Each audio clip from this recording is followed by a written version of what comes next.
Revise करायची गरज आहे कालच्या रिएक्शन्स.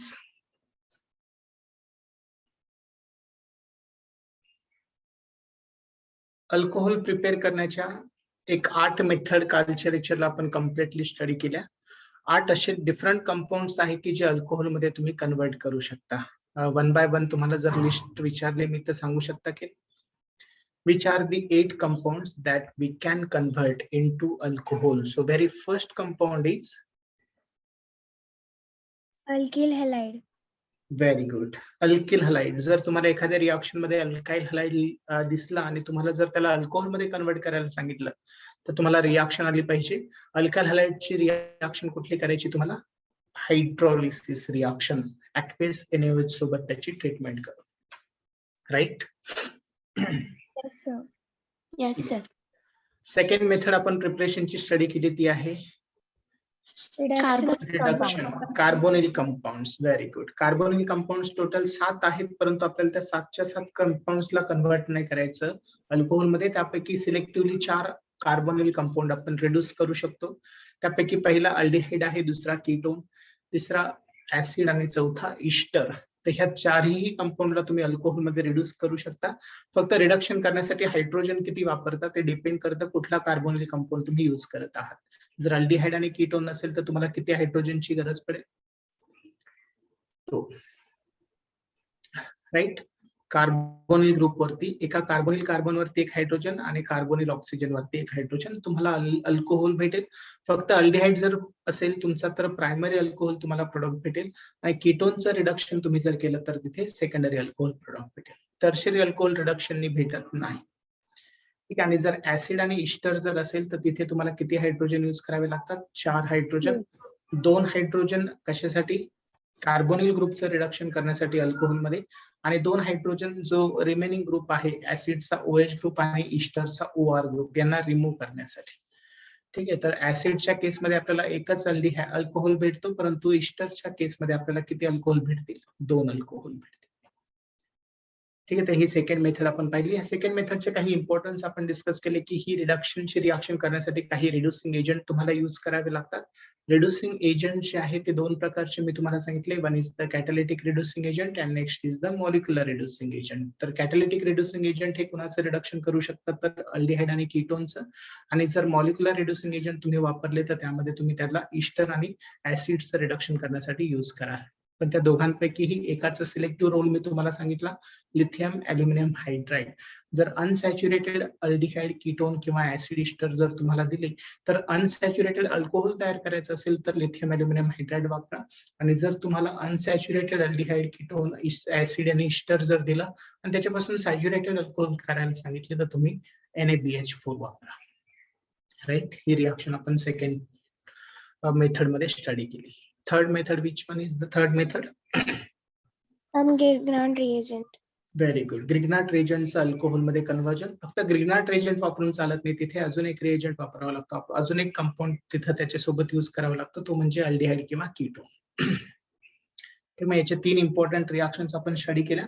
अल्डिहाइड, कीटोन कोणता वापरतो त्याच्या बेसिसवरती तुमचा प्रोडक्ट जो आहे कुठला अल्कोहोल फॉर्म करणार आहात तुम्ही ते तुम्ही डिसाइड करू शकता. मग तिथे प्रायमरी अल्कोहोलही तुम्ही तयार करू शकता, सेकंडरी अल्कोहोलही तयार करू शकता, टर्शरी अल्कोहोलही तयार करू शकता. ठीक आहे. प्रायमरी अल्कोहोल कशापासून भेटेल आपल्याला? अल्डिहाइड. Which aldehyde? फॉर्मल्डिहाइड. सगळेच अल्डिहाइड प्रायमरी अल्कोहोल मध्ये नाही कन्वर्ट होणार, फक्त फॉर्मल्डिहाइड प्रायमरी अल्कोहोल मध्ये कन्वर्ट होईल. आणि जर ऍसिटल्डिहाइड किंवा दुसरा कुठलाही अल्डिहाइड तुम्ही घेतला फॉर्मल्डिहाइडच्या व्यतिरिक्त तर तो तुम्हाला कोणता अल्कोहोल देईल? सेकंडरी. ठीक आहे. आणि जर तुम्ही कीटोन वापरला कार्बोनिल याच्यासाठी मॅग्नेशियम अल्काइल मॅग्नेशियम हलाइड सोबत म्हणजे ग्रिग्नार्ड रिएजंट सोबत ट्रीट करण्यासाठी तर तुम्हाला प्रोडक्ट जो आहे तो भेटतो टर्शरी अल्कोहोल. हे जी ग्रिग्नार्ड रिएजंटची रिएक्शन आहे 2 स्टेप मध्ये तुम्हाला करावी लागते. पहिल्या स्टेप मध्ये ग्रिग्नार्ड रिएजंटची ऍडिशन करायची, कार्बोनिल ग्रुप वरती कॉम्प्लेक्स फॉर्म होईल आणि नंतर त्याचं हायड्रोलिसिस करून त्या कॉम्प्लेक्सचं कन्वर्जन अल्कोहोल मध्ये करायचं.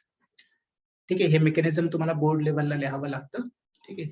प्रेडिक्ट द प्रोडक्ट मध्ये पण तुम्हाला एखादी रिएक्शन कम्प्लीट 2 स्टेप मध्ये दिली तर तीही तुम्हाला लिहिता आली पाहिजे. Right. So this is the third reaction. ह्या थर्ड रिएक्शन मध्ये एक एक्स्ट्रा पॉइंट माझ्याकडून सांगायचा राहिला तुम्हाला. तो म्हणजे एक इपॉक्साइड रिंग असते. इपॉक्साइड नाव ऐकलं तुम्ही? Yes, sir. कोणी सांगेल इपॉक्साइड काय असतात? CH2 bonded to CH2. Cyclic ether. Correct. जे सायक्लिक इथर्स आहेत त्यांना आपण म्हणतो इपॉक्साइड्स किंवा त्यांना इथिलीन ऑक्साइड्स आपण म्हणतो. डिपेंड करतं कार्बन कोणता वापरतो त्यावरती त्याचा ग्रुप मेन्शन करतो आपण. तर ह्या कंपाऊंडची सुद्धा ग्रिग्नाट रिजन सोबत रिएक्शन तुम्ही करू शकता. आपल्याला माहिती आहे ग्रिग्नाट रिजनचे दोन पार्ट आपल्याला कुठले भेटतात बॉन्ड ब्रेकिंग करून. एक अल्काइल ग्रुपचा पार्ट त्याच्यावरती निगेटिव्ह चार्ज येतो आणि एक मॅग्नेशियम हॅलाइडचा पार्ट त्याच्यावरती पॉझिटिव्ह चार्ज येतो. ग्रिग्नाट रिजनचं हे आयोनायझेशन आपल्या सगळ्यांना माहिती आहे, राईट? आता तुम्हाला करायचंय काय, जेव्हा आपण कार्बोनिल कंपाऊंड्स यूज केले ग्रिग्नाट रिजन सोबत, तर कार्बोनिल ग्रुपमध्ये कार्बोनिल कंपाऊंड मध्ये जो कार्बोनिल ग्रुप आहे त्याच्यावरती कोण ऍड झाला, कार्बन वरती अल्काइल ग्रुप आणि ऑक्सिजन वरती मॅग्नेशियम. इथे ऍडिशन झाली आपल्याला कार्बोनिल ग्रुप वरती. ठीक आहे. पण कार्बोनिल ग्रुपच कंपाऊंड मध्ये असला पाहिजे अशी काही कंडिशन नाहीये. जिथे जिथे असं अनसॅच्युरेशन असेल तेथे तेथे ग्रिग्नाट रिजन तिथे त्याच्यावरती तुम्ही ऍड करू शकता. जसं की फॉर एक्झाम्पल आता कार्बन ऑक्सिजनच्या ऐवजी कार्बन ट्रिपल बॉन्ड नायट्रोजन असणारा कंपाऊंड तुम्हाला दिला सायनाइड्स. ठीक आहे. तर सायनाइड्स वरती सुद्धा ग्रिग्नाट रिजनची ऍडिशन होऊ शकते. या सायनाइड मध्ये कार्बन ट्रिपल बॉन्ड नायट्रोजन पैकी पोलरायझेशन कुणाकडे होईल, कार्बन कडे की नायट्रोजन कडे? नायट्रोजन. नायट्रोजन कडे. त्याच्यामुळे नायट्रोजन हा इलेक्ट्रॉन रिच होऊन जाईल आणि कार्बन हा इलेक्ट्रॉन डेफिशियंट होऊन जाईल. इथे सुद्धा जो अल्काइल ग्रुप आहे ग्रिग्नाट रिजनचा तो कार्बन वरती अटॅक करेल आणि नायट्रोजन वरती MgX अटॅक करेल. ठीक आहे. पुन्हा त्याचं फर्दर हायड्रोलिसिस केलं तर तुम्हाला तिथे केटोनच्या प्रिपरेशन मेथड मध्ये ही रिएक्शन पाहणार आहे. पण मेकॅनिझम सेम आहे. जेव्हा जेव्हा ग्रिग्नाट रिजन तुम्ही ऍड करता तेव्हा तेव्हा पोलॅरिटी कुठे आहे त्याच्या बेसिस वरती ग्रिग्नाट रिजनची ऍडिशन करायची. मग ज्यावेळेस तुम्ही इपॉक्साइड रिंग यूज करता ग्रिग्नाट रिजन सोबत तेव्हा इथे पोलरायझेशन होऊ शकतं की नाही? Yes, sir. ठीक आहे. ह्या रिएक्शन मध्ये कोणता बॉन्ड पोलर दिसेल तुम्हाला? कार्बन ऑक्सिजनचा बॉन्ड. बॉन्ड. ठीक आहे. Carbon oxygen. मग हा बॉन्ड तुम्ही ब्रेक केला, बॉन्ड फिजनची प्रोसेस केली, तर बॉन्ड फिजनची प्रोसेस झाल्यावरती ह्या बॉन्डचे इलेक्ट्रॉन कुठे डिलोकलाइज होतील? ऑक्सिजन कडे, कार्बन कडे. ऑक्सिजन कडे. म्हणजे हा बॉन्ड ब्रेक होईल आणि ऑक्सिजन वरती चार्ज कुठला येईल? Negative. Negative. Carbon is the positive. Carbocation form होईल आपल्याला. आता येथे ग्रिग्नाट रिजनची ऍडिशन कुठल्या आयनची कुणावरती होईल सांगू शकता? R minus ची CH2 plus वर व्हेरी गुड. आणि आणि MgX plus ची O minus. आणि याचंही फर्दर हायड्रोलिसिस जर तुम्ही केलं तर पुन्हा होईल काय, वॉटरची ऍडिशन केल्यानंतर MgX चा पार्ट कशाने कन्वर्ट होईल? H+. समजतंय? Yes, sir. तर ही एक माझ्याकडे रिएक्शन सांगण्याची राहून गेली होती, ती लक्षात ठेवा.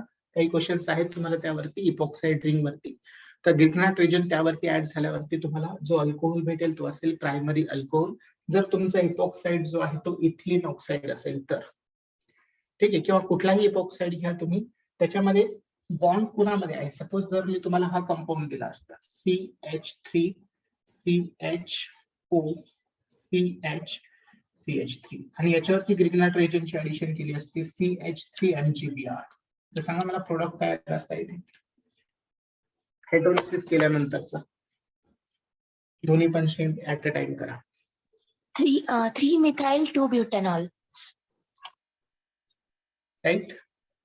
सगळ्यांचं येईल ना सर? हा बॉन्ड ब्रेक करून टाका. हा बॉन्ड ब्रेक केला तर कार्बन वरती पॉझिटिव्ह चार्ज जनरेट होईल सेकंडरी कार्बन वरती. इथे तुमचा O- तयार होईल आणि CH3. मग तुम्ही ग्रिग्नाट रिजन मधला जो मिथाइल ग्रुपचा पार्ट आहे, एनायनचा पार्ट, तो मिथाइल ग्रुपचा पार्ट कुठे ऍड करा? CH वरती. राईट? इथे तुमचा जाईल CH3 आणि हा जो ऑक्सिजन आहे तो हायड्रोलिसिस केल्यानंतर हायड्रोजन अटॅच करून अल्कोहोल मध्ये कन्वर्ट. तर this is the product 3 methyl butane 2-ol. ठीक आहे. जर तुम्हाला इपॉक्साइड रिंग मध्ये इथं असं दिलं असतं CH3 CH3, तर ह्यावेळेस काय प्रोडक्ट आला असता बरं?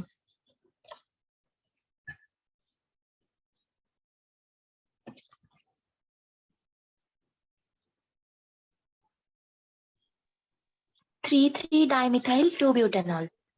Very good. हा बॉन्ड पुन्हा ब्रेक झाला असता, इथे पॉझिटिव्ह चार्ज, इथे हायड्रोजन ऑक्सिजनला अटॅच झाला असता आणि इथे पुन्हा अल्काइल ग्रुपची ऍडिशन झाली असती. ठीक आहे, अल्काइल ग्रुप कुठला आहे त्याच्यावरती डिपेंड करायचं. आणि बॉन्ड ब्रेकिंग करताना ऑक्सिजन कार्बनचा कोणता बॉन्ड ब्रेक करायचा, जिथे स्टेबल कार्बोकॅटायन फॉर्म होईल असा. म्हणजे ही कन्सेप्ट तुम्ही 11वीला स्टडी केलेली आहे. स्टेबल कार्बोकॅटायन कोणता असतो, तर tertiary carbocation is the most stable, then secondary and then primary. ठीक आहे, तर ही कन्सेप्ट इथे यूज करून इपॉक्साइड रिंगचं तुम्ही ओपनिंग करून अल्कोहोल मध्ये तुम्ही त्याला कन्वर्ट करू शकता. Okay, so this is our third reaction, alkyl magnesium हलाइडची रिएक्शन कार्बोनिल कंपाऊंड वरती किंवा इपॉक्साइड रिंग वरती. So this is third preparation method. Fourth one is Ester hydrolysis. Ester hydrolysis. Very good. दोन प्रकार याच्यामध्ये पाहिले आपण, एक अल्कलाइन ईस्टर हायड्रोलिसिस करू शकता किंवा ऍसिडिक ईस्टर हायड्रोलिसिस करू शकता. What is the difference between them? Alkyne Easter hydrolysis मध्ये सॉल्ट भेटतं मेन प्रोडक्ट आणि ऍसिडिक मध्ये कार्बोक्सिलिक ऍसिड भेटतं. पण व्हेरी गुड, दोन्ही पण by product alcohol. Very good. तर ह्या दोन रिएक्शन्स आपण मेन्शन केल्या. फक्त ईस्टर कुठला आहे त्याच्या बेसिसवरती तुम्ही प्रेडिक्ट करणार की अल्कोहोल कुठला भेटणार आहे आणि तुमचा ऍसिड किंवा सॉल्ट जो आहे ऍसिडचा तो कुठला असेल. आणि हे आपण एकदम प्रिव्हियस लेक्चरमध्ये स्टडी केलं. आणि कालच्या लेक्चरला आपण अजून 4 एक्स्ट्रा रिएक्शन्स पाहिल्या. 5वी रिएक्शन्स कुठली, कोण आठवते कोणाला? Number 5th, hydration of alkene. Very good. अल्किनचं हायड्रेशन. पण याच्यामध्ये 3 मेथड मी तुम्हाला सांगितलं, 3 पद्धतीने आपण हे हायड्रेशन करू शकतो. एकामध्ये सल्फ्युरिक ऍसिड आणि वॉटरची ऍडिशन करून हायड्रेशन करू शकतो. दुसरं आपण हायड्रोबोरेशन ऑक्सिडेशन करून हायड्रेशन करू शकतो. तिसरं आपण ऑक्सीमर्क्युरेशन डिमर्क्युरेशन करून हायड्रेशन करू शकतो. तिघांपैकी 2 रिएक्शन सेम आहेत. कुठल्या कुठल्या त्या? सल्फोनेशन आणि ऑक्सीमर्क्युरेशन डिमर्क्युरेशन. Very good. याच्यामध्ये तुमचं अल्केन सिमेट्रिकल असेल तर प्रोडक्ट सारखेच येईल, पण अनसिमेट्रिकल असेल तर मार्कोनोव्ह रूल तुम्हाला ह्या 2 रिएक्शन साठी अप्लाय करावा लागेल. आणि जी मिडलची रिएक्शन मी तुम्हाला सांगितली होती हायड्रोबोरेशन ऑक्सिडेशनची, त्याच्यामध्येही वॉटरची ऍडिशन होते डबल बॉन्डच्या अक्रॉस. पण ऍडिशन करताना जर अनसिमेट्रिकल अल्केन असेल तर प्रोडक्ट जो आहे तो तुम्हाला प्रेडिक्ट करायचा आहे अँटी मार्कोनोव्ह रूल. ठीक आहे, परऑक्साइड इफेक्ट इथे आपल्याला ऑब्झर्व होतो. तर ही आपण 5th नंबरची रिएक्शन पाहिली. Number 6 one is from amine. Very good. Preparation of alcohol from amine. एकदम सोपी स्टेप आपण पाहिली होती. त्यामध्ये अमाइनची ऍडिशन, अमाइनची रिएक्शन करायची नायट्रस ऍसिड सोबत. नायट्रस ऍसिडचा रोल आहे तो अॅमिनो ग्रुपला N2 ग्रुप ऍझो ग्रुप मध्ये कन्वर्ट करतो. आणि एकदा की ऍझो ग्रुप तुमचा जनरेट झाला की तो कुठल्याही न्यूक्लिओफाईलने तुम्ही रिमूव्ह करून रिप्लेस करू शकता. तर न्यूक्लिओफाईल आपल्याला इथे वापरायचं आहे OH- की जेणेकरून आपल्याला अल्कोहोल भेटेल. ठीक आहे, तर फक्त एक प्रिकॉशन हे घ्यायचं की रिएक्शन देताना नायट्रस ऍसिड दिलेला आहे की नाही ते पहा. जर इन केस नायट्रस ऍसिड दिला नाही तर तुम्हाला नायट्रस ऍसिड कशापासून जनरेट करतात ते मिक्सचर दिलं जाईल. आणि ते मिक्सचर मी तुम्हाला लिहून दिलं. कुठलं असतं ते मिक्सचर? NaNO2 plus HCl.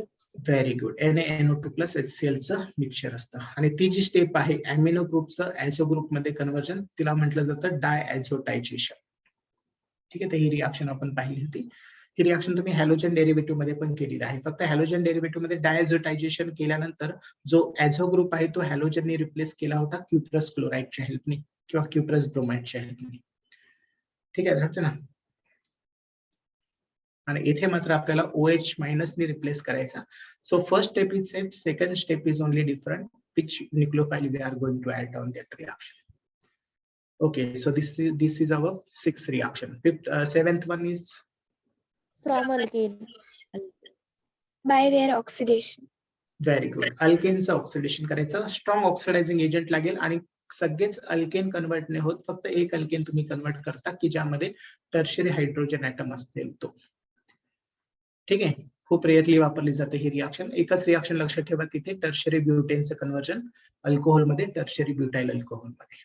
आणि शेवटची रिएक्शन मी तुम्हाला सांगितली नंबर 8. कुठली आहे ती? From ester. From ether in presence of H2SO. Very good. इथरचं हायड्रोलिसिस करायचं. फक्त इथर वरती वॉटरची ऍडिशन करा. 2 इथर पासून 2 अल्कोहोल भेटतील. ते दोन्ही पण अल्कोहोल सेम असतील की डिफरंट असतील हे डिपेंड करते इथरच्या नेचर वरती, वेदर इट इज सिमेट्रिकल इथर और अनसिमेट्रिकल इथर. राईट, सिमेट्रिकल इथर असेल तर दोन्ही पण अल्कोहोल कसे असतील? सेम असतील. आणि जर डिफरंट इथर मिक्स इथर तुम्ही वापरला त्याला तुम्ही अनसिमेट्रिकल इथर म्हटलं तर त्या केसमध्ये तुम्हाला जे अल्कोहोल भेटतील ते डिफरंट अल्कोहोल्स भेटतील. ओके, तर ह्या सगळ्याच्या सगळ्या 8 रिॲक्शन ज्या आहेत त्यांना लॅबोरेटरी मेथड म्हटलं जातं. आणि अजून एक रिॲक्शन तुमच्या नोट्स मध्ये मला पाहायला भेटली, ती म्हणजे इंडस्ट्रियल मेथडनी. ऍक्च्युअली ती रिॲक्शन दिली नाही, पण वर्कशीट मध्ये कुठेतरी सॉल्व्ह करण्यासाठी आलेली होती. ठीक आहे. नाव आहे त्याचं फर्मेंटेशन ऑफ ग्लुकोज किंवा फर्मेंटेशन ऑफ शुगर. ऐकलंय ही reaction fermentation? Yes, sir. Fermentation process काय आहे? लेंथी प्रोसेस आहे, ती इंडस्ट्रियल लेवलला केली जाते. जस्ट फक्त थेरॉटिकल नॉलेज तुम्हाला इथे घ्यायचंय, प्रॅक्टिकली हे परफॉर्म करायचं नाही. आणि मी ज्या आतापर्यंत 8 रिॲक्शन झाल्या त्या मात्र तुम्हाला प्रॅक्टिकली परफॉर्म करायच्या हो ना लॅब मध्ये. आणि ही जी मेथड मी सांगतोय ती इंडस्ट्रियल मेथड आहे. लार्ज स्केलला ही मेथड अप्लाय केली जाते. स्टेप्स फक्त लक्षात ठेवा, त्या तुम्हाला क्वेश्चन्स मध्ये विचारले तर सांगता आलं पाहिजे. तर तुम्हाला सगळ्यांना स्टार्च पावडर माहिती असेल. स्टार्च ऐकलंय ना?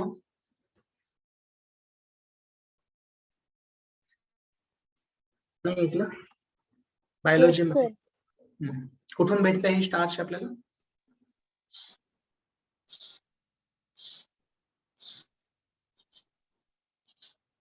From food. Right. Biological view आहे थोडासा ह्या रिॲक्शन मध्ये. पहा, स्टार्च पावडर जर तुम्हाला प्रोव्हाइड केली, स्टार्च कुठल्या कॅटेगरीमध्ये येणारी ही हा कंपाऊंड आहे माहिती आहे तुम्हाला? बायो मॉलिक्युल्स मधला कंपाऊंड आहे. Biomolecules Polysaccharides. Polysaccharide. Very good, polysaccharide. हा जो पॉलिसॅकॅराइड आहे त्याला तुम्हाला कन्व्हर्ट करायचं आहे माल्टोज नावाच्या शुगर मध्ये.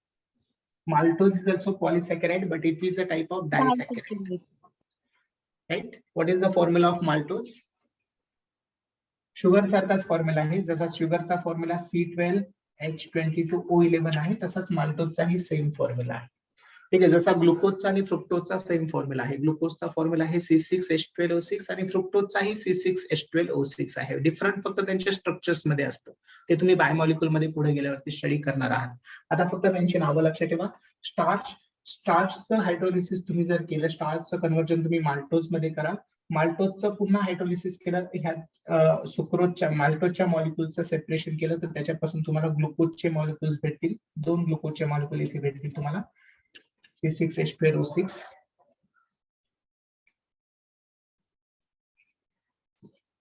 आणि हे जे ग्लुकोज आहे हे पुढे तुम्ही कशामध्ये कन्वर्ट करता? अल्कोहोल मध्ये. ही जी पूर्ण प्रोसेस आहे या प्रोसेसला म्हटलं जातं फर्मेंटेशन प्रोसेस.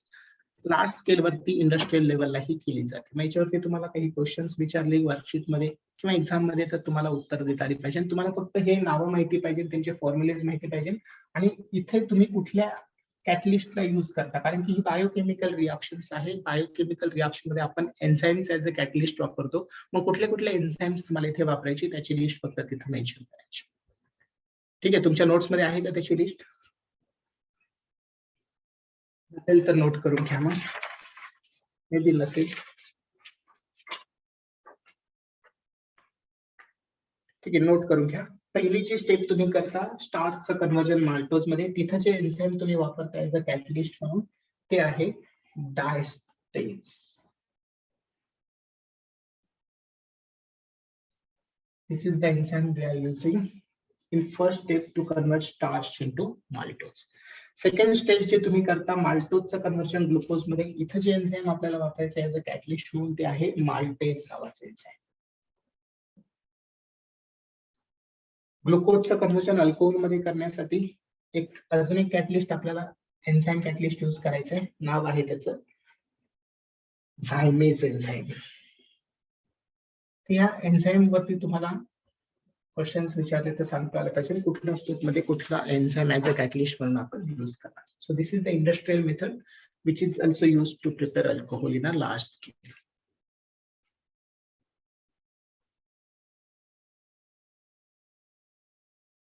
नोट झालं?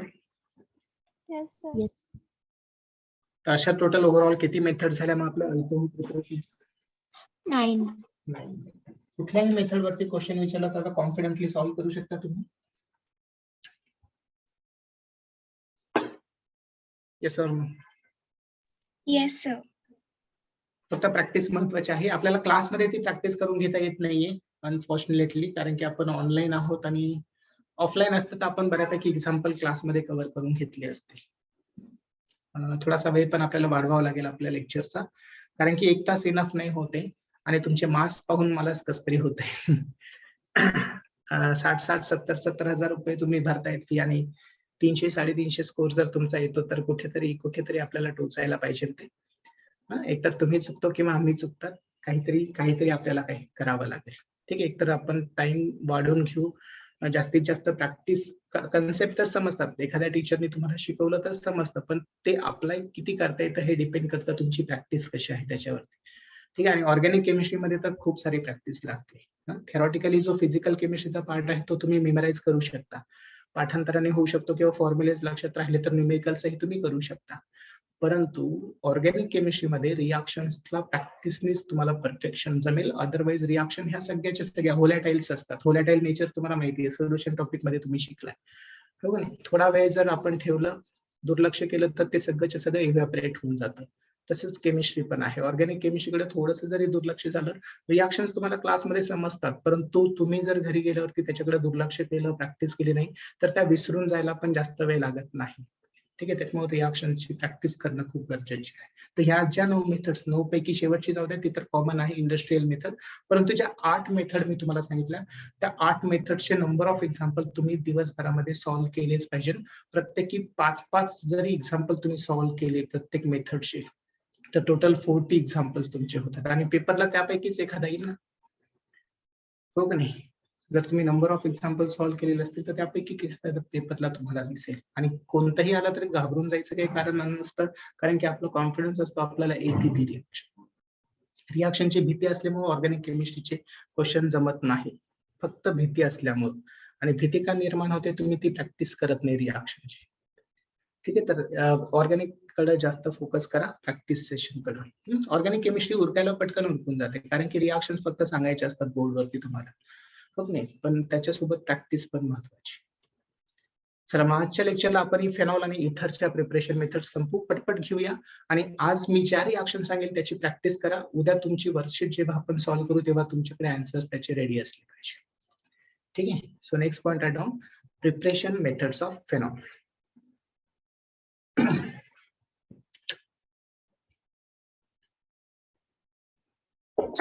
Sir, what is an enzyme?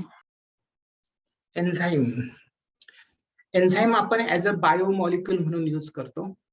Catalyst म्हणून रोल असतात. जेवढ्या कोणत्या बायोकेमिकल रिएक्शन्स असतात त्या बायोकेमिकल रिएक्शन्सला कंट्रोल करण्यासाठी हे enzyme as a बायोमॉलिक्युल, as a catalyst म्हणून आपण यूज करतो. कॅटलिस्ट म्हणजे काय आपण पाहिलं होतं केमिकल कायनेटिक मध्ये, it control the reaction rate.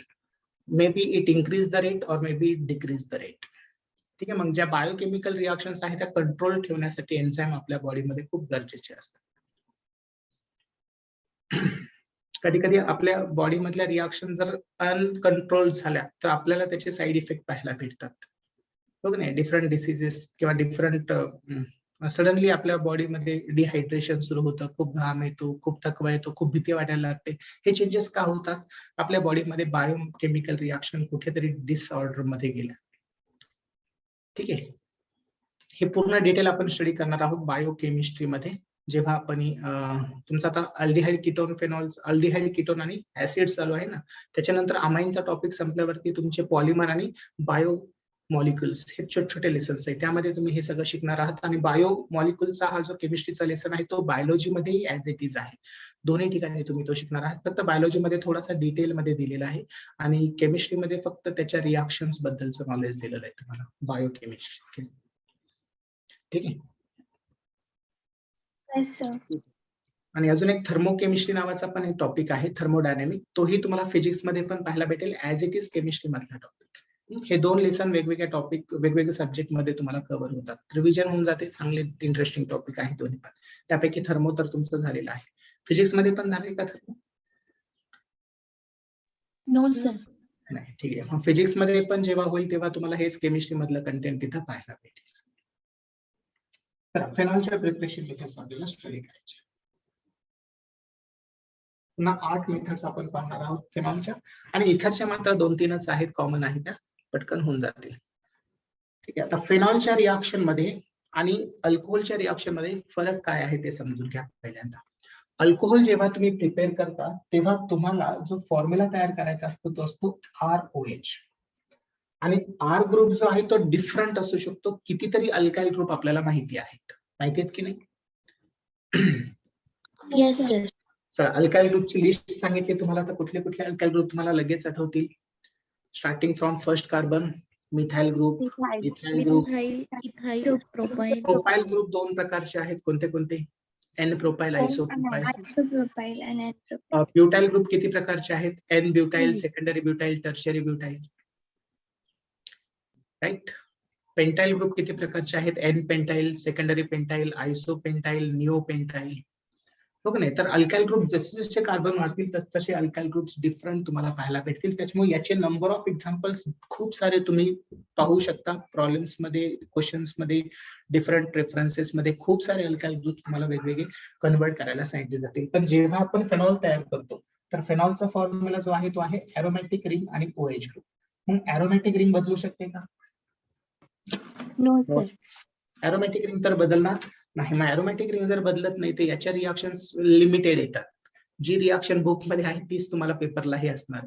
Different options याच्यामध्ये तुम्हाला दिली जाणार नाही.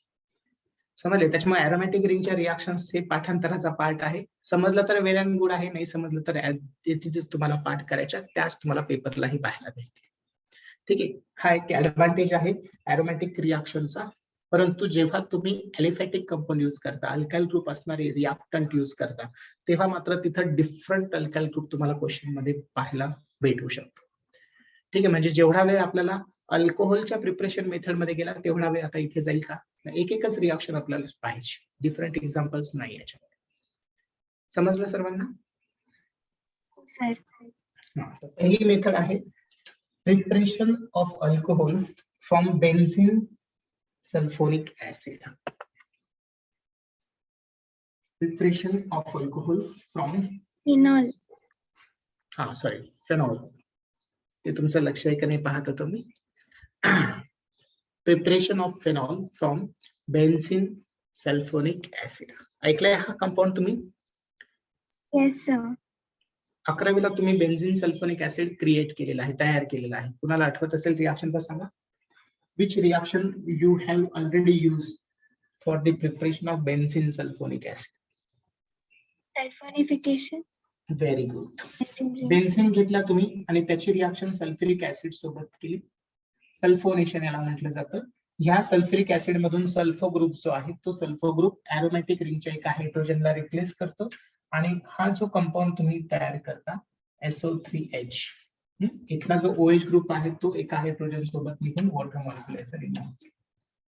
ठीक आहे. तर हे जे कंपाऊंड तुम्ही तयार केले याला म्हटलं जातं बेन्झीन सल्फोनिक ऍसिड. तर पेपरला तुम्हाला डायरेक्टली बेन्झीन सल्फोनिक ऍसिड दिला नाही, हो की नाही? असं होऊ शकतं की प्रिपरेशन मेथड मध्ये बेन्झीन सल्फोनिक ऍसिड यूज करायचा आहे, परंतु पेपरमध्ये आपल्याला बेन्झीन दिला जाईल, तर तुम्ही ही एक्स्ट्रा स्टेप केली पाहिजे की बेन्झीनचं सल्फोनेशन करून त्याचं बेन्झीन सल्फोनिक ऍसिड मध्ये कन्व्हर्जन. समज. आणि असंच होतं पेपरला, जी मेथड ऍक्च्युअल मध्ये दिलेली आहे बुक मध्ये त्यापेक्षा वेगळी रिएक्शन आपल्याला पाहायला भेटते. मग ती वेगळी रिएक्शन म्हणजेच काय, की जी मेथड आहे, जो स्टार्टिंग कंपाऊंड वापरला तो स्टार्टिंग कंपाऊंड कशापासून प्रिपेअर होतो, हो नाही, अगोदर कुठेतरी ती रिएक्शन तुम्ही केलेली असते. ती रिएक्शन फक्त तुम्हाला तिथे सुचली पाहिजे की ही रिएक्शन याच्या प्रिपरेशन साठी आहे, आणि एकदा तो प्रिपेअर झाला की तो नंतर कन्वर्ट करू शकतो. तसंच इथं पण आहे. ऍक्च्युअल मेथड मध्ये आपल्याला बेन्झीन सल्फोनिक ऍसिड वापरायला सांगितला, पण परीक्षेमध्ये तुम्हाला बेन्झीन दिला जाईल फेनॉल मध्ये कन्वर्ट करण्यासाठी. ठीक आहे. तर बेन्झीन फेनॉल मध्ये कन्वर्ट करण्याची तर मेथड नाहीये आपल्याला, हो की नाही? मग आपल्याला काय करायचंय, बेन्झीन अशा कंपाऊंड मध्ये कन्वर्ट करायचं की जो फेनॉल मध्ये कन्वर्ट होऊ शकतो. मग पहिल्या मेथड मध्ये मी तुम्हाला सांगतोय की असा कोणता एरोमॅटिक कंपाऊंड आहे की जो फेनॉल मध्ये कन्वर्ट होतो, बेन्झीन सल्फोनिक ऍसिड. ठीक आहे.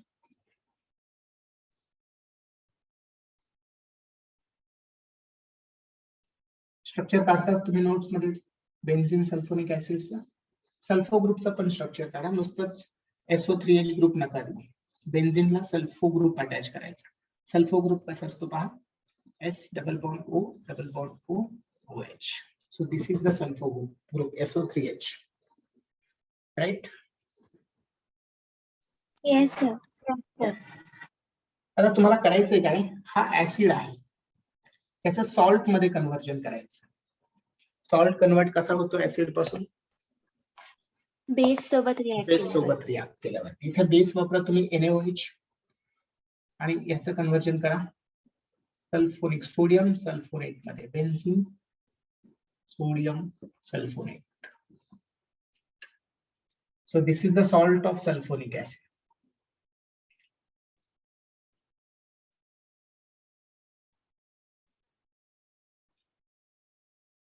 Right?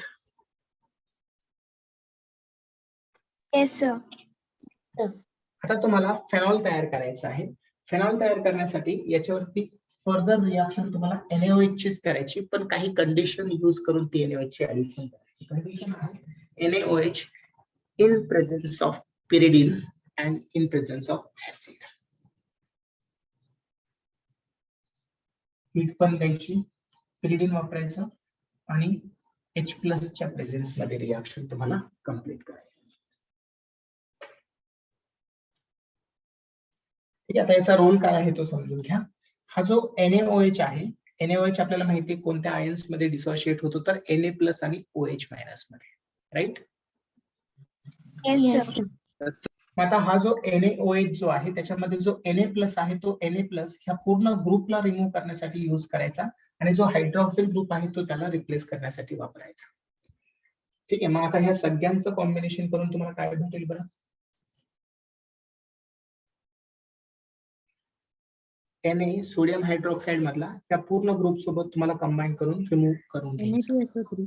Na2SO3. Na2SO3. आणि जो ग्रुप रिमूव्ह झाला त्याच्याऐवजी तुम्हाला कोण प्लेस करायचा? फक्त OH ग्रुप प्लेस करायचा. So this is our phenol. Simple steps आहेत. तुम्हाला डायरेक्टली सॉल्ट दिला तर एका स्टेप मध्ये तुम्ही करा. सॉल्ट दिला मी, बेन्झिन सल्फोनिक ऍसिड दिलं तर पहिल्यांदा त्याचा सॉल्ट कन्वर्ट करून पुढे फर्दर प्रोसीड करा. आणि जर तुम्हाला हा ऍसिड न देता डायरेक्ट बेन्झिन दिला तर अजून एक स्टेप ऍड करा. बेन्झिन दिला तर तुम्हाला कोणती स्टेप ऍड करावी लागेल? आता सल्फोनेशन, सल्फ्युरिक ऍसिडची. ठीक आहे, तर ही सिक्वेन्स आहे रिएक्शनची आणि हीच तुम्हाला पेपरला हे पाहायला भेटेल. याच्यामध्ये डिफरंट एक्झाम्पल्स बिलकुल नाहीये. जी बुक मध्ये आहे तीच तुम्हाला पेपर मध्ये पाहायला भेटेल. समजलं? सर तिथे थर्ड स्टेप मध्ये बेसिक आणि ऍसिडिक मीडियम एका सोबतच वापरता का? हो. NaOH पण आहे आणि H+ पण आहे. हो, याचा रिझन हे आहे NaOH जो आहे तो तुम्ही दोन पार्ट मध्ये डिसोशिएट करू शकता. एक तर तुम्ही त्याच्यापासून NaO- आणि H+ पण तयार करू शकता आणि Na+ आणि OH- पण तयार करू शकता. डिपेंड करतं आपल्याला यूज काय करायचं आहे त्या रिएक्टरचा, रिएजंटचा रिएक्शनसाठी. जर आपल्याला NaO हवा असेल तर आपल्याला मीडियम थोडंसं चेंज करून घ्यावं लागतं आणि जर OH- हवा असेल, Na+ हवा असेल तर मात्र मीडियम हे आपल्याला कन्सिडर करावं. Yes sir. बॉन्ड डिसोशिएट कुठला करायचा आहे त्याच्यावरती रिएक्शनच्या कंडिशन्स डिपेंड असतात. So these are the condition to break NaOH bond. Yes sir. Step समजल्या सर्वांना फेनॉल तयार करण्याच्या? हो सर. Yes, sir. बेन्झिन दिला तर किती स्टेप मध्ये मिळेल तुम्हाला फेनॉल? बेन्झिन जर दिला तर 3 स्टेप्स. पहिल्यांदा बेन्झिनचं सल्फोनेशन करून बेन्झिन सल्फोनिक ऍसिड तयार करा. बेन्झिन सल्फोनिक ऍसिडची बेस सोबत रिएक्शन करून सॉल्ट तयार करा आणि सॉल्टचं फर्दर NaOH सोबत रिएक्शन करून त्या सल्फो ग्रुपला रिमूव्ह करा आणि फेनॉल तुम्ही मिळवा. ठीक आहे, जर बेन्झिन सल्फोनिक ऍसिड दिलं तर किती स्टेप मध्ये होईल तुम्हाला? 2 स्टेप्स. 2 स्टेप मध्ये. हो की नाही? आणि जर डायरेक्टली तुम्हाला सॉल्ट दिला, बेन्झिन सल्फोनिक ऍसिडचा सॉल्ट दिला तर तुम्ही एका स्टेप मध्ये रिएक्शन कंप्लीट करू शकता. तर बोर्डच्या एक्झाम मध्ये याचे स्टेटमेंट पण लिहायचं का? हो, हे तुम्हाला जे स्टेटमेंट जी रिएक्शन केली ते तुम्हाला लिहावे लागते आणि बोर्ड मध्ये तुम्हाला रिएक्शनला हाफ मार्क दिला जातो आणि जे तुम्ही एक्सप्लेन करून लिहिता त्याला हाफ मार्क दिला जातो. असा पूर्ण रिएक्शनचा 1 मार्क तुम्हाला भेटतो. पण कॉम्पिटिटिव्ह मध्ये तसं नसतं. कॉम्पिटिटिव्ह मध्ये तुम्हाला फक्त प्रेडिक्शन करायचं असतं कुठला प्रोडक्ट किंवा कुठला रिएजंट किंवा कुठला रिएक्टंट तिथे यूज होतो. ठीक आहे.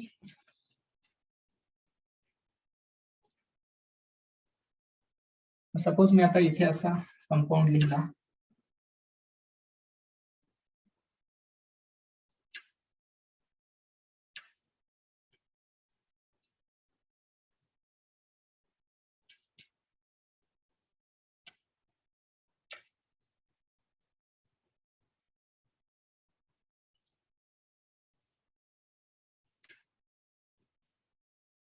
ओके, सिक्वेन्स तुम्हाला कम्प्लीट करायला सांगितली तर तुम्ही ए आणि बी आयडेंटिफाय करू शकता. Yes, sir. Yes, so which is the A in this reaction? Pentene sulfonic acid. Very good. And B is? NaOH, pyridine, H plus and heat. Very good. समजलं सगळ्यांना लेकरांना? हो Yes, सर. sir. चलो, अशाच reactions असतील पेपरला, याच्यापेक्षा वेगळ्या तुम्हाला रिएक्शन दिल्या जाणार नाही. चलो, so second type to prepare phenol is from benzene diazonium chloride. From benzene diazonium chloride. हा कंपाऊंड तुम्ही हॅलोजन डेरिव्हेटिव्ह मध्ये तयार केलेला आहे. सांगाल कोणी काय आहे बेन्झीन डायझोनियम क्लोराईड? बेन्झीन जी आहे रिंग, त्याला कोणता ग्रुप अटॅच होतो? N2+Cl-.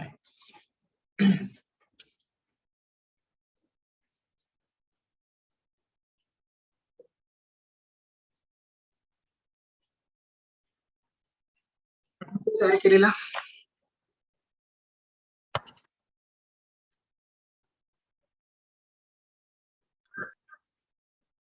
चला मला सांगा बरं, सँडमेअर रिएक्शन नाव ऐकलंय तुम्ही?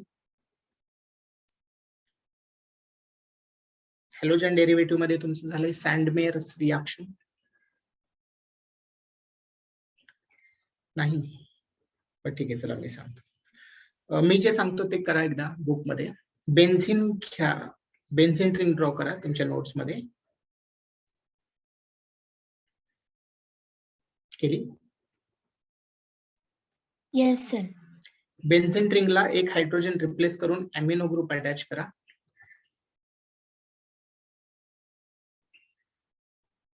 केली?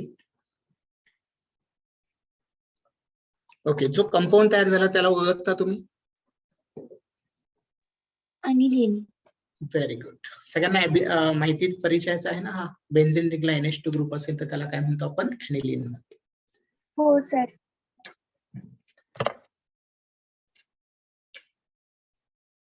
बेन्झीनचं कन्व्हर्जन ऍनिलीन मध्ये करण्यासाठी हायड्रोजन अमिनो ग्रुपने मी रिप्लेस केला.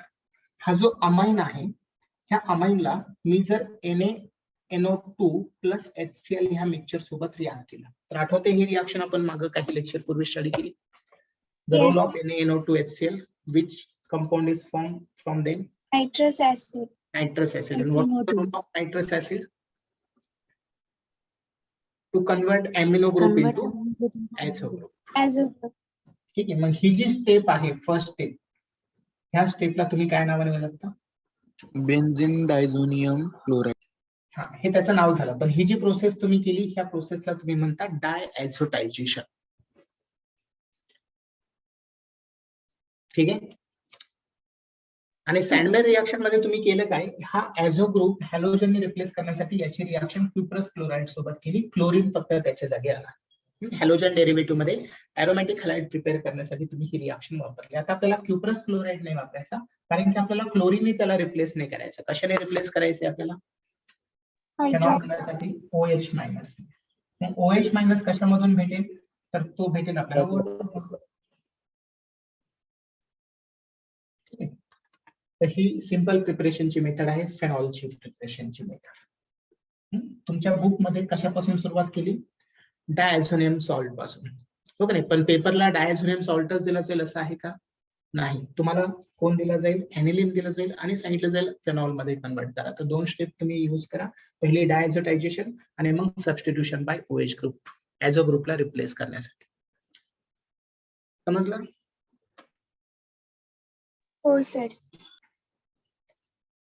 याच्यामध्ये काही क्वेश्चन बदलू शकतात का? रिंग बदलू शकते का? नाही, आहे ऍज इट इज. रिएक्शन तुम्हाला पेपरलाही विचारलीच आहे. Second reaction. Third preparation method from, we have to prepare phenol from salicylic acid.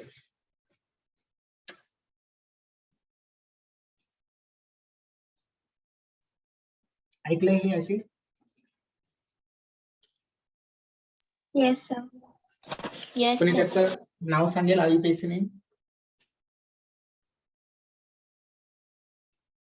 Salicylic ऍसिडचा IUPAC नेम? बेन्झिनला जर ऍसिडचा ग्रुप अटॅच केला तर आपण याला कोणता ऍसिड म्हणतो? Benzoic acid, right? Yes sir. Benzoic acid. आणि बेन्झोइक ऍसिडच्या ऑर्थो पोझिशनला जर मी OH ग्रुप अटॅच केला तर हा झाला ortho hydroxy benzoic acid. IUPAC name and the common name of that compound is the salicylic acid. ठीक आहे, कंपाऊंड समजला सर्वांना? सॅलिसिलिक ऍसिड काय आहे? बेन्झोइक sir. ऍसिडचा एक डेरिव्हेटिव्ह आहे तो हायड्रॉक्सी बेन्झोइक ऍसिड. ठीक आहे, सो सॅलिसिलिक ऍसिड एक मेडिकल यूज पण आहे ह्या कंपाऊंडचा. ऍस्पिरिन नावाचं टॅबलेट ऐकलेली आहे? हो Yes, सर. sir. आता ऍस्पिरिन प्रिपरेशन साठी ह्या सॅलिसिलिक ऍसिडचा यूज केला जातो. मे बी तुम्ही हे 11वीला स्टडी केलं असेल केमिस्ट्री इन एव्हरीडे लाईफ मध्ये. हो सर. Right, okay. मग हे जे सॅलिसिलिक ऍसिड आहे ते फेनॉल मध्ये तुम्हाला कन्वर्ट करायचं. त्यासाठी काय करावं लागेल बरं तुम्हाला? हा जो ऍसिडचा ग्रुप आहे कार्बोक्सिलेट ग्रुप त्याला रिमूव्ह करावा लागेल, राईट? Yes, sir. येस मग सर. ऍसिडचा ग्रुप जो रिमूव्ह होतो त्या प्रोसेसला आपण काय म्हणतो? 11वीला शिकलो आपण हे डिकार्बोक्सिलेशन. ठीक आहे, आणि हे डिकार्बोक्सिलेशन कशाच्या हेल्पने केलं जातं? 11वीची रिएक्शन आहे. डिकार्बोक्सिलेशन साठी कुठला रिएजंट युजफुल असतो? NaOH plus calcium oxide.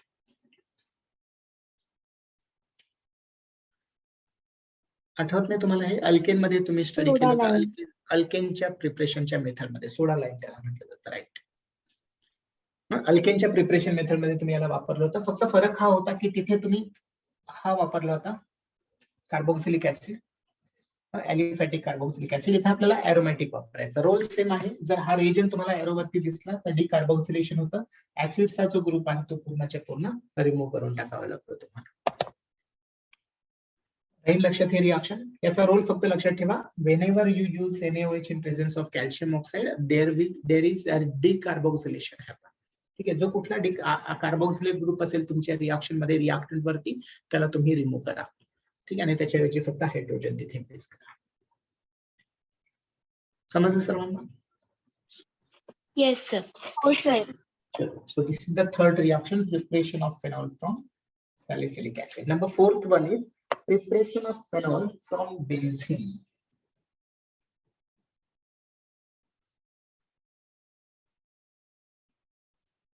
ठीक आहे, पहिल्या मेथड मध्ये आपण बेन्झीन पासून तयार केला फेनॉल, पण किती स्टेप मध्ये केला आपण तो? 3 स्टेप मध्ये. पहिल्यांदा बेन्झीनचं सल्फोनेशन, नंतर सल्फोनेशन केल्यावरती त्याचं सॉल्ट फॉर्मेशन, आणि सॉल्ट फॉर्मेशन केल्यावरती त्याच्यामध्ये डिसल्फोनेशन करून फेनॉल प्रिपेअर केलं. इथे तुम्हाला एकाच स्टेप मध्ये बेन्झीन डायरेक्टली फेनॉल मध्ये कन्वर्ट करता यायला पाहिजे. फक्त काय करता तुम्ही ह्या प्रोसेस मध्ये? ह्या प्रत्येक कार्बनवरती हायड्रोजन आहे, राईट? बेन्झीनच्या फॉर्म्युल्याप्रमाणे तुम्हाला करायचंय काय? फक्त ह्या हायड्रोजनला, कुठल्याही एका हायड्रोजनला ऑक्सिजन ऍड करायचा. मग ऑक्सिजन ऍड होणं ही प्रोसेस कोणती असते? Oxidation process. मग इथं तुम्हाला फक्त ऑक्सिडेशन करायचंय, पण ऑक्सिडेशन करण्यासाठी पॉवरफुल ऑक्सिडायझिंग एजंट लागणार आहे. त्याचं नाव आहे V2O5, व्हॅनॅडियम ऑक्साईड. ठीक आहे, तर V2O5 च्या हेल्पनी हायर टेम्परेचरला जर तुम्ही बेन्झीनला हीट केला तर तो बेन्झीन डायरेक्टली फेनॉल मध्ये कन्वर्ट होईल. सिंपल प्रोसेस आहे oxidation process. Clear? Yes sir. Yes, sir. तर रोल लक्षात ठेवा रिएजंटचे. बाकी स्पेशल काही नाही ह्या रिएक्शन मध्ये, ऍज इट इज आहे सगळं. स्टार्टिंग कंपाऊंड कुठला, फायनल कंपाऊंड कुठला, ते काय बदलणार नाही.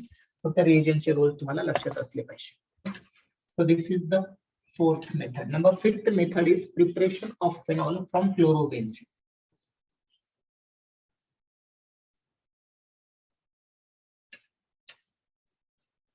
क्लोरोबेन्झीन सगळ्यांना माहिती असायला पाहिजे. हो sir. बेन्झीनला Yes, sir. Benzene ring attach करायची क्लोरीनला, क्लोरीन अटॅच करायचा बेन्झीन रिंगला. ठीक आहे, सो दिस इज द क्लोरोबेन्झीन. याचा फेनॉल मध्ये कन्वर्जन होण्यासाठी तुम्ही करणार काय? Chlorine acid. क्लोरीनला रिमूव्ह करायचं OH ग्रुपने, हो का नाही? क्लोरीनला रिमूव्ह करायचं OH ग्रुपने, म्हणजे तुम्ही सबस्टिट्यूशन करता. आणि तुम्ही 11वीला एरोमॅटिक कंपाऊंड मध्ये स्टडी केलेलं आहे की बेन्झीन वरती सबस्टिट्यूशन पॉसिबल आहे, पण कोणतं सबस्टिट्यूशन पॉसिबल आहे?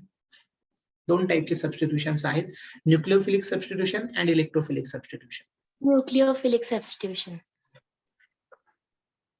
काय वाटतं लेकरांनो दोघांपैकी? Nucleophilic substitution reaction NSR and electrophilic substitution reaction ESR. So out of these two reactions, which are easily happen on aromatic rings? Nucleophilic substitution. Nucleophilic substitution. नाही, चुकीचं सांगताय तुम्ही. चुकीचं सांगताय. जेव्हा बेन्झीन रिंग तुम्हाला दिली जाईल आणि तुम्हाला सबस्टिट्यूशन करायला सांगितलं जाईल, तर सबस्टिट्यूशन न्यूक्लिओफिलिक सबस्टिट्यूशन आपण कधी म्हणतो? जेव्हा न्यूक्लिओफाईल आपण सबस्टिट्यूशन साठी वापरतो. न्यूक्लिओफाईल म्हणजे कोणताही इलेक्ट्रॉन रिच स्पेसिस आपण वापरतो. आणि इलेक्ट्रोफिलिक सबस्टिट्यूशन करायचं असेल तर एखादा इलेक्ट्रोफाईल आपण यूज करतो की ज्याच्यावरती इलेक्ट्रॉनची डेफिशियन्सी आहे. ठीक आहे. मग आता ह्या दोघांपैकी सबस्टिट्यूशन इझिली होत असतं इलेक्ट्रोफाईलचं. त्याचं रिझन हे आहे की बेन्झीन रिंग जी आहे ती बेन्झीन रिंग पाय बॉन्डनी रिच आहे. पाय बॉन्ड्स आहेत आणि ते पाय बॉन्ड एका ठिकाणी राहत नाही, ते डिलोकलाइज होत राहतात. राईट. मग डिलोकलाइज होत राहत असल्यामुळे हे पूर्ण रिंग कशी होते? इलेक्ट्रॉन रिच रिंग होते. प्रत्येक ठिकाणी निगेटिव्ह चार्ज सर्क्युलेट होतो ना. तुम्ही रेझोनेटिंग स्ट्रक्चर्स काढले असतील त्याचे. Yes, sir. ओके ना. मग ही रिंग जी आहे ती इलेक्ट्रॉन रिच रिंग आहे. त्याच्यामुळे न्यूक्लिओफाईल इलेक्ट्रॉन रिच त्याच्यासोबत इझिली रिॲक्ट होणार नाही, त्यांचं रिपल्शन होईल. परंतु इलेक्ट्रोफाईल हा मात्र इलेक्ट्रॉन रिच कडे इझिली अट्रॅक्ट होईल आणि त्या सबस्टिट्यूशन रिएक्शन प्रेफरेबली होतात, एकदम इझिली होतात, काही कंडिशन अप्लाय करायची गरज पडत नाही. ठीक आहे. तर बेसिकली हे लक्षात ठेवा तुम्ही की जेव्हा केव्हा तुम्हाला अरोमॅटिक कंपाऊंडचं सबस्टिट्यूशन करायला सांगितलं जाईल तर सबस्टिट्यूशन इलेक्ट्रोफिलिक असेल तर इझिली होणार आहे नॉर्मल कंडिशन्सला. पण जर न्यूक्लिओफाईलने सबस्टिट्यूशन करायचं असेल तर तुम्हाला काही सर्टन कंडिशन्स मेन्शन कराव्या लागतात, मेंटेन कराव्या लागतात, जसं की हाय टेम्परेचर आणि हाय प्रेशर. ठीक आहे. मग आता इथे तुम्हाला जे सबस्टिट्यूशन दिसतंय ते कोणतं आहे? इलेक्ट्रोफिलिक सबस्टिट्यूशन आहे की न्यूक्लिओफिलिक आहे? Nucleophilic. मग न्यूक्लिओफिलिक आहे तर हे ऑर्डिनरी कंडिशनला होईल का? असं नाही. नाही. ठीक आहे. इथं काही कंडिशन्स तुम्हाला मेन्शन कराव्या लागतील. तर कंडिशन्स इथे नोट करून घ्या. कंडिशन्स आहे तुम्हाला ऍक्टिव्हेस NaOH वापरायचा न्यूक्लिओफाईल जनरेट करण्यासाठी आणि नुसताच ऍक्टिव्हेस NaOH वापरून चालणार नाही, तर तुम्हाला तिथे हाय हीट द्यावी लागेल, हाय टेम्परेचर आणि हाय प्रेशर पण ठेवावं लागेल. ठीक आहे. आणि त्याच्यासोबत ऍसिडिक मीडियम पण मेंटेन करावं लागेल. So these are the conditions for the nucleophilic substitution. If you have to replace the chlorine of aromatic ring by OH group, then these conditions must be maintained.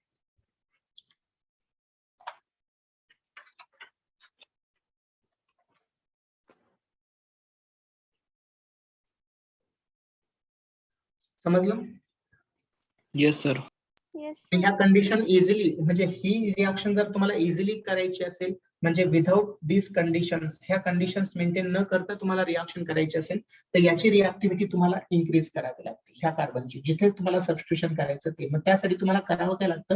ह्याच्या reactive positions आहेत ortho आणि para benzene रिंगच्या, माहिती आहे सर्वांना? हो sir. Benzene position reactive position आहेत ortho आणि para position. मग ह्या अटॅच केला, जसं की nitro group is the electron withdrawing group. मग इलेक्ट्रॉन विथड्रॉइंग ग्रुप मुळे हा कार्बन इलेक्ट्रॉन डेफिशियंट होऊन जातो आणि इझिली न्यूक्लिओफाईलने तुम्ही त्याला काय करू शकता. ठीक आहे. मग आता हे जे क्लोरोबेन्झीन आहे ते नुसतंच क्लोरोबेन्झीन न देता नायट्रोक्लोरोबेन्झीन जर तुम्हाला दिलं तर कोणती रिएक्शन इझिली होईल फेनॉलचं प्रिपरेशन करण्यासाठी? Nucleophilic substitution. ही जी क्लोरोबेन्झीन आहे त्या क्लोरोबेन्झीन सोबत तुम्हाला ऑर्थो नायट्रोक्लोरोबेन्झीन दिला, ऑर्थो सोबत अजून पॅरा ऑर्थो डायक्लोरो नायट्रो बेन्झीन जर तुम्हाला दिला, किंवा दोन्हीच्या दोन्ही पण ऑर्थो पोझिशन आणि एक पॅरा पोझिशन तुम्हाला नायट्रो ग्रुपने रिप्लेस करून दिली, 2, 4, 6 ट्राय नायट्रो क्लोरोबेन्झीन. तर ह्या 4 कंपाऊंड पैकी न्यूक्लिओफिलिक सबस्टिट्यूशन कोणाचं इझिली होईल असा क्वेश्चन तुम्हाला विचारला तर कोण सांगाल? Fourth compound. 2, 4, 6 ट्राय नायट्रोबेन्झीन. रिझन काय? की हे नायट्रो ग्रुप विथड्रॉइंग ग्रुप आहे. जेवढे जास्त विथड्रॉइंग ग्रुप तुम्ही अटॅच कराल तेवढी जास्त न्यूक्लिओफिलिक सबस्टिट्यूशन रिएक्शन प्रेफरेबली किंवा इझिली होईल. समजलं? आणि जसं जसं इलेक्ट्रॉन विथड्रॉइंग ग्रुपचं प्रमाण कमी होईल तशी ती रिएक्शन इझिली होणार नाही, तिथे काही कंडिशन्स तुम्हाला अप्लाय कराव्या लागतील. समजलं? मग आता इथला क्लोरीन तुम्ही इझिली रिप्लेस करू शकता OH ग्रुपनी. आणि ह्याचे तयार होणारं कंपाऊंड आहे ते कोणतं असेल मग 2,4,6 ट्रायनायट्रोफेनॉल. याला तुम्ही काय म्हणता कॉमन नेम मध्ये पिक्रिक ऍसिड नावाने ओळखता, राईट? Yes, sir. ठीक आहे. तर पिक्रिक ऍसिड का बरं महत्वाचं आहे ते तुम्हाला ह्या रिॲक्शन वरून समजेल. कारण की पिक्रिक ऍसिडची रिॲक्टिव्हिटी बाकीच्या फेनॉल पेक्षा जास्त असते. ठीक आहे. चलो, so this is the third, sixth number. Right ना? Sorry, first benzene, second, third. Okay, go for next number, sixth one. एक काहीतरी list केलं. हा. Preparation of phenol from cumin. Cumin नाव ऐकले?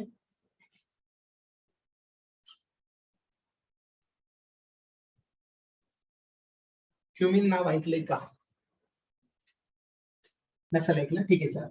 मी सांगतो काय आहे. बेन्झीन रिंगला आयसोप्रोपाइल ग्रुप अटॅच करा. बेन्झीन रिंग काढायची नोट्स मध्ये आणि त्याला आयसोप्रोपाइल ग्रुप अटॅच करायचा. आयसोप्रोपाइल ग्रुप सगळ्यांना माहिती आहे ना? सेकंडरी कार्बन 3 कार्बन पैकी अटॅच केला ऍज अ ब्रांच म्हणून, तर तुम्हाला जो कंपाऊंड भेटतो किंवा जो ग्रुप भेटतो तो असतो आयसोप्रोपाइल ग्रुप. आयसोप्रोपाइल ग्रुप बेन्झीनला अटॅच केला तर हा झाला आयसोप्रोपाइल बेन्झीन. आयसोप्रोपाइल बेन्झीनच कॉमन नेम आहे क्युमिन. एक मार्कासाठी तुम्हाला विचारलं जाईल हे पेपरला, व्हॉट इज द आयुपीसी और what is the common name of cumin. तर क्युमिन तुम्हाला ऑप्शन पैकी शोधायचं आहे काय नाव आहे त्याचं. ठीक आहे. क्युमिनचं नाव काय आहे? अल्टरनेटिव्ह नाव आयसोप्रोपाइल बेन्झीन. समजलं? आता ह्या आयसोप्रोपाइल बेन्झीनला तुम्हाला फेनॉल मध्ये कन्वर्ट करायचे. 2 सिंपल स्टेप्स आहेत. एका स्टेप मध्ये ऑक्सिडेशन करायचं H2O2 च्या हेल्प. ठीक आहे. ऑक्सिडेशन करताना होईल काय की ह्या क्युमिन मध्ये हा जो हायड्रोजन आहे बेन्झीन रिंगच्या कार्बनला अटॅच असणार. बेन्झीन रिंगच्या कार्बनला जो कार्बन अटॅच असतो त्याला कोणता कार्बन म्हणतो बरं आपण? जसं कार्बोनिल ग्रुप मधला कार्बन त्याला कार्बोनिल कार्बन म्हणतो, तसा बेन्झीन रिंगला जो कार्बन अटॅच होतो त्याला एक सेपरेट नाव आहे. Yes, anyone know? It is called benzylic carbon. Benzyl halide, benzyl alcohol हे वर्ड यूज केले असतील ना तुम्ही? हो सर. Yes, बेन्झिन म्हणजे कोणता? बेन्झिन रिंगला जर कार्बन अटॅच असेल तर तो ग्रुप झाला बेन्झिन. मग बेन्झिनच्या कार्बन वरती जर क्लोरीन ग्रुप दिला तर तो झाला बेन्झिल क्लोराइड. जर तिथे OH ग्रुप दिला तर तो झाला बेन्झिल अल्कोहोल. जर तिथे अल्डिहाइडचा ग्रुप दिला तर तो झाला बेन्झिल अल्डिहाइड. ठीक आहे. तर ज्यावेळेस एखाद्या अरोमॅटिक रिंगला आणि बेन्झिलिक कार्बन वरती जो हायड्रोजन आहे तो जास्त रिॲक्टिव्ह होईल. का बरं जास्त कम्पॅरेटिव्हली? कारण की तिथे रेझोनन्स इफेक्ट मुळे हा जो कार्बन आहे तो इलेक्ट्रॉन डेफिशियंट होऊन जाईल. बघ ना, अल्काइल ग्रुपचं नेचर आपल्याला माहिती आहे. 11वीला बेसिक कन्सेप्ट ऑफ केमिस्ट्री मध्ये शिकलेलो आहे. Alkyl groups are electron donating groups, right? Yes sir. Donating groups असतील तर ते रिंगला काय करतील? ऍक्टिव्हेट करतील. हो आणि रिंगला ऍक्टिव्हेट केल्यामुळे आता होईल काय की हा कार्बन जास्त इलेक्ट्रॉन डेफिशियंट होईल आणि त्याच्यामुळे कार्बन वरती जो हायड्रोजन आहे तो रिॲक्टिव्ह पण होईल. समजले? मग आता तुम्हाला करायचंय काय, मी थोडस हे स्ट्रक्चर रिअरेंज करून लिहितो पहा. हे क्युमिनचं स्ट्रक्चर जे आहे त्याच्यावरती 2 मिथाइल ग्रुप मी असे मेन्शन करतो आणि जो हायड्रोजन आहे तो असा मेन्शन करतो. ठीक आहे. हा हायड्रोजन रिॲक्टिव्ह असल्यामुळे जो परऑक्साइड आपण वापरला ऍज अ ऑक्सिडायझिंग एजंट म्हणून तो कुणाचं ऑक्सिडेशन करेल आता? बेन्झिलिक कार्बनचं. म्हणजे तिथे ऑक्सिजनची ऍडिशन करून टाकेल. मग ऑक्सिजनची जर ऍडिशन त्या कंपाऊंड वरती झाली तर मिथाइल ग्रुप तर आहे तसेच राहणार आहे, ते काही चेंज होणार नाही. पण जो हायड्रोजन आहे तो ऑक्सिडाइज होईल, त्याचं कन्व्हर्जन ह्या कंपाऊंड मध्ये होईल परऑक्साइड लिंकेज मध्ये. ठीक आहे. 2 ऑक्सिजनची ऍडिशन फक्त कार्बन हायड्रोजनच्या मध्ये करायची तुम्हाला. का बरं कार्बन हायड्रोजनच्या मध्ये झाली ती? कारण की तो कार्बन बेन्झिलिक कार्बन आहे, हायली रिॲक्टिव्ह कार्बन आहे, त्याच्यामुळे तिथं इझिली तुमचं ऑक्सिडेशन होऊन जाईल. समजलं हे? Yes sir. आता पुढे फक्त सिंपल स्टेप करायची, रिअरेंजमेंट. ऐकलेलं आहे ना रिअरेंजमेंट रिॲक्शन? फक्त बॉन्ड शिफ्टिंग करायची. बॉन्ड शिफ्टिंग करताना बेन्झिलिक कार्बनचा जो बॉन्ड आहे तो डायरेक्टली शिफ्ट करायचा तुम्हाला ऑक्सिजन वरती. ठीक आहे. मग हा बॉन्ड जर ऑक्सिजन सोबत शिफ्ट झाला तर तुमचा कंपाऊंड कोणता तयार होईल? फिनॉल. फेनॉल. आणि हा बॉन्ड जो आहे तो शिफ्ट करायचा इकडच्या कार्बन वरती तर तुम्हाला तिथं अजून एक कंपाऊंड भेटेल, तो कोणता असेल? Acetone. ऍसिटोन. तर हे कॉमन रिॲक्शन आहे. इंडस्ट्रियल प्रिपरेशन याला म्हटलं जातं. Preparation of phenol from cumin. Industrial method याला म्हटलं जातं. तुम्हाला एक प्रश्न जर विचारला how you will prepare phenol industrially, तर ही क्युमिन पासूनची प्रिपरेशनची मेथड तुम्हाला लिहिता आली पाहिजे. क्लिअर झाला मुद्दा सर्वांचा? Yes, sir. ही स्टेप फक्त महत्वाची आहे. दुसरी स्टेप इझी आहे. दुसऱ्या स्टेप मध्ये फक्त बॉन्ड शिफ्टिंग करायचे तुम्हाला, रिअरेंजमेंट रिॲक्शन. पहिल्या स्टेप मध्ये ऑक्सिडेशन करता आलं पाहिजे तुम्हाला क्युमिनचं. ठीक आहे. So this is the number 6 reaction. Number 7 please.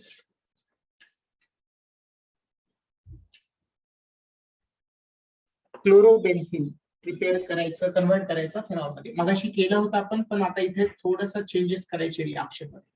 क्लोरोबेन्झिनचं conversion phenol मध्ये. मगाशी काय केलं होतं आपण त्याच्यासाठी? aqueous NaOH ऍड केलं. हीट केली, high temperature high pressure maintain केला, ऍसिडिक मीडियम पण मेंटेन केलं आणि मग तिथं न्यूक्लियोफिलिक सबस्टिट्यूशन रिॲक्शन केली. आता इथे तुम्हाला करायचंय काय? NaOH यूज करायचा, जसा मागच्या रिॲक्शन मध्ये यूज केला होता तसाच, फक्त कंडिशन चेंज करायच्या. इथे कॅटलिस्ट यूज करायचं, कॉपर आणि आयर्न यांचं मिक्सचर, आणि प्लस हीट करायचं आणि ऍसिडिक मीडियम मेंटेन ठेवायचं. ठीक आहे. कंडिशन फक्त एक चेंज केली आणि क्लोरोबेन्झिनचं कन्व्हर्जन फेनॉल मध्ये केलं. ही पण इंडस्ट्रियली यूज होणारी मेथड आहे. ह्या मेथडला म्हटलं जातं डॉव प्रोसेस.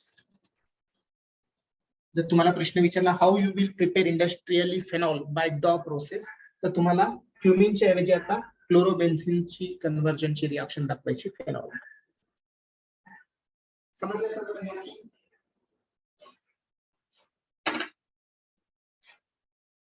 Yes sir.